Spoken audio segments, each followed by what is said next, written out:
Hello everyone, good morning and welcome back to my channel. কেমন আছো সবাই? আশা করি সবাই ভালো আছো, সুস্থ আছো। আমিও মোটামুটি বেশ ভালো আছি।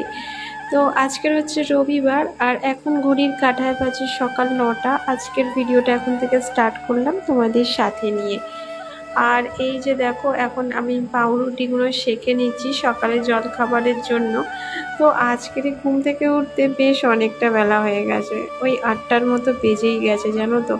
তাই জন্য সকালে কোনো রকম জল খাবারই বানাতে পারিনি। তো তাই জন্য ব্রেড আর এই যে দেখো গতকালের পায়েস ছিল, তো সেটা দিয়ে আজকে সকালে জল খাবার হবে। তো যাই হোক, এখানে দেখো বাজার থেকে মাছ এনে রেখেছে, রুই মাছ। সকাল সকাল দেখলাম ঘুম থেকে উঠেই ও বাজার থেকে ঘুরেও চলে এসছে, কিন্তু আমাকে ডাকেনি।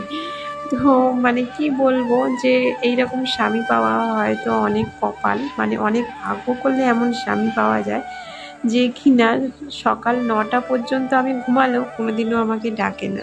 ভাবতে পারছো কি ধরনের মানুষ। যতটা পারে নিজে করে নেয়, আর যতটা না পারে সবই রেখে দেয়, পরে আমি করে নিই। তো যাই হোক, ও চায় না যে আমার ঘুমের ব্যাঘাত ঘটুক। আর ও ভালো মতোই জানে যে আমার শুতে শুতে রাত্রি 12:30 প্রায় বেজেই যায়, আর ঘুমাতে ঘুমাতে তো 1টা, তাই না? তো সেই কারণেই ও আমাকে ডিস্টার্ব করে না। আর সত্যি খুব ভালো মনের একটা মানুষ আমি পেয়েছি জীবনে। কিছু পাই না পাই, কিন্তু একটা ভালো মনের মানুষ আর একটা ভালো জীবনসাথী খুব দরকার, জানো তো। অনেকে কপাল ঘুরেও পায় না, অনেকে তো টাকা পয়সার দিকে দৌড়ায়, কিন্তু বিশ্বাস করো টাকা পয়সাই সব নয়। আমার মনে হয় একটা ভালো জীবনসাথী আর একটা ভালো স্বামী যদি পাই, জীবনসাথী আর স্বামী তো একই হলো। যাই হোক, কথাটা আমার একটু অন্যরকম হয়ে গেল, তোমরা আবার এটাকে অন্যভাবে নিও না। কিন্তু আমি যা পেয়েছি, সত্যি ভগবানের কাছে আমি এতটাও আশা করিনি। ভগবান আমাকে যা দিয়ে দিয়েছে, যা দিয়ে ফেলেছে। তো যাই হোক, আমি এটাতেই খুবই হ্যাপি। আর তোমাদের সাথে গল্প করতে করতে এদিকে আমার অনেক কাজকর্ম হয়ে গেল। প্রতিদিনই ভাবি ওর ব্যাপারে তোমাদের কিছু একটু বলবো, তোমাদের অনেক কৌতূহল আমার হাজব্যান্ডের ব্যাপারে। যেহেতু ভিডিওর মাধ্যমে আমি তোমাদের দেখাতে পারি না, কারণ ও একদমই ক্যামেরার সামনে আসতে চায় না, কারণ ওর ভীষণভাবে আপত্তি। ধরো আমি কোনো রিলস বানাই তো 10 হাত দূরে থাকে আমার থেকে। তো যাই হোক, সেই কারণে আমি ওকে ভিডিওতে আনতে চাই না, কিন্তু ওর ব্যাপারে তো বলাটাও যেতেই পারে, তাই না? তো ভিডিও শুরুতেই তাই জন্য এতগুলো কথা বলা। তো যাই হোক, এখানে দেখো মাছের ঝোল আমার হয়ে গেছে। তোমাদের সাথে গল্প করতে করতে মাছগুলোকে এখন ছেড়ে দিলাম। আর এখানে আলু বেগুন দিয়ে মাছের ঝোল বানিয়েছি, কোনো রকম পেঁয়াজ রসুন ব্যবহার করিনি, কারণ পেঁয়াজ রসুনটা না যতটা পারি আমি অ্যাভয়েড করি। আর এখন বাজে বেলা 12টা। স্নান টান সেরে আমি চলে এসেছি সোজা ঠাকুর ঘরে, ঠাকুরকে পুজো দিতে। আর এই যে দেখো, এখানে কতগুলো নীলকণ্ঠ ফুল হয়ে রয়েছে, এগুলোকে এখন তুলে নিচ্ছি। আর আজকের না গাছ ভর্তি ফুল হয়েছে, জানো তো। গতকাল জন্মাষ্টমী ছিল, তো ফুলের খুব দরকার ছিল, তো সে কালকেরে ফুল কিনে আনা হয়েছিল, এনে ঠাকুরকে পুজো দিয়েছি। কিন্তু আজকেরে দেখো এত ফুল হয়েছে গাছে যে বলার মতো নয়, তুলে আমি শেষ করতে পারছি না। এত নীলকণ্ঠ ফুল, তার সঙ্গে জবা ফুল, একদম ভর্তি হয়ে গেছে গাছে। তো সব ফুল তুলবো না, কিছুটা রেখেও দেবো, কারণ গতকাল পুজোর জন্য তো লাগে। কিন্তু নীলকণ্ঠ ফুলগুলো না আর জবা ফুলগুলো শুকিয়ে যায় নেক্সট দিনের জন্য রেখে দিলে। যেমন নয়নতারা ফুলগুলো মোটামুটি থাকে, কিন্তু এই জবা ফুল আর তার সঙ্গে নীলকণ্ঠ ফুল এগুলো একদমই থাকতে চায় না।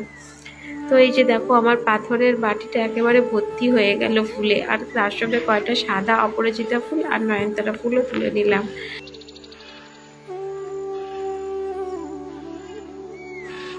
আজকের সকাল থেকেই শরীরটা এতটাই খারাপ যে কাজ করার একদম এনার্জি পাচ্ছি না, কারণ গতকালই জন্মাষ্টমী ছিল, আর কাল ভীষণ পরিমাণে কাজের চাপ ছিল, জানো তো।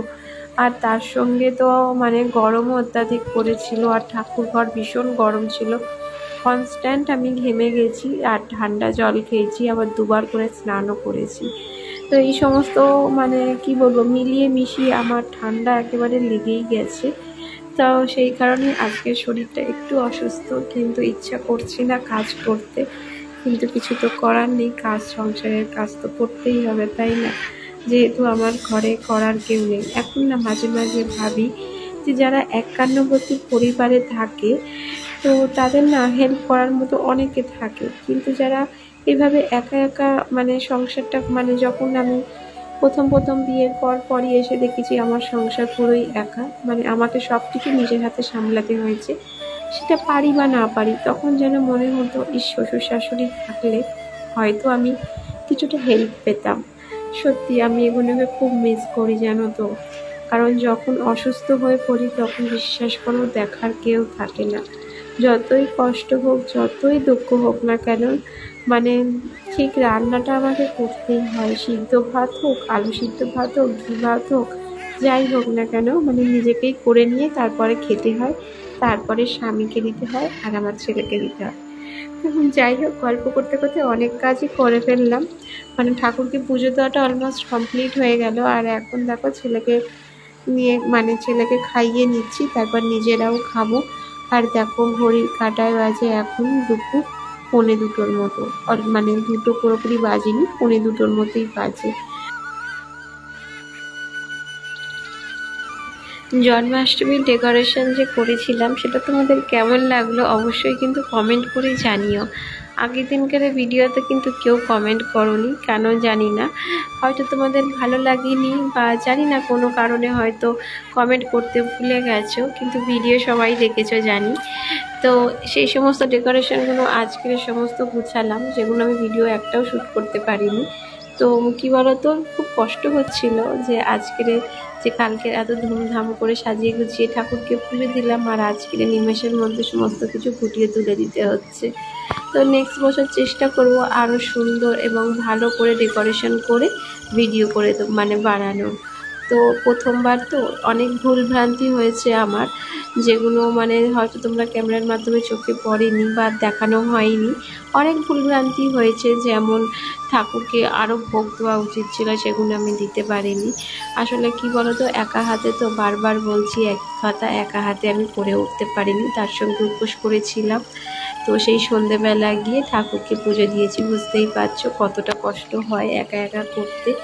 আর দেখবে যদি 2-3 জন মিলে থাকে না, একজন ধরো মানে ভোগ রান্না করলো, আর একজন ঠাকুরকে মানে ঠাকুর যেখানে পাতবো সেখানটাকে ডেকোরেশন করলো, একজন থালা বাসন ধুলো, ফল কাটলো, এগুলো করলে না হাতে পেতে অনেক কাজই এগিয়ে যায়। কিন্তু যখন একা হাতে করি তখন অনেক কিছু ভুলভ্রান্তি হয়, সেগুলো আমি পরে রিয়েলাইজ করি যে না আমার এগুলো ভুল হয়েছে।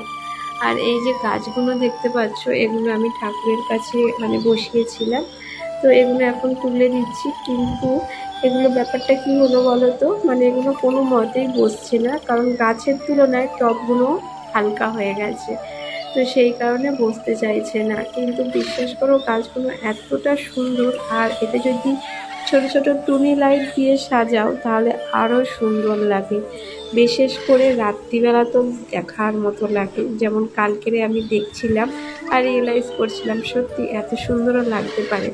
আর এই যে দেখো ঠাকুর ঘরে কিছু ফল আমি দিয়েছিলাম খেতে ঠাকুরকে, তো সেগুলো নিয়ে চলে এসেছি নিচে, কারণ ভীষণ পরিমাণে ওপরে গরম। আর এই যে আপেলটা দেখো কাটলাম, পুরো আপেলটা মানে একেবারেই পচা ভেতরে, মানে বাইরে থেকে দেখলে তো কিছু বোঝা যায় না, কিন্তু কাটলে বোঝা যায়। তো ফলগুলো এখন কেটে নিচ্ছি, আর আমার বরকে আর আমার ছেলেকেও একটু দেবো, মানে ওদের জন্যই বিশেষ করে কাটা। আর আমি অতটা ফল পছন্দ করি না ঠিক কথা, মানে ভুল কথা, আমি পেয়ারাটা খাই, আঙুর এগুলো আমি পছন্দ করি, কিন্তু এই আপেল এগুলো আমার অতটাও ভালো লাগে না। আর এই যে দেখো আপেলটা দেখে আমার কতটা মায়া লাগে, এখন বুঝতেই পারছো পুজোর সিজনে আপেলের কত দাম, 200 টাকা করে কেজি নিয়েছে। তাই দেখো ভেতরটা কতটা খারাপ, মানে একটু পর্যন্ত নিতে পারিনি। আর এখন ফল টল খেয়ে চলে এসেছি ছাদে, কারণ কিছু কাপড় চোপড় রয়েছে, এগুলো একেবারে তুলে নিয়ে তারপরে একটু ঘুমাবো।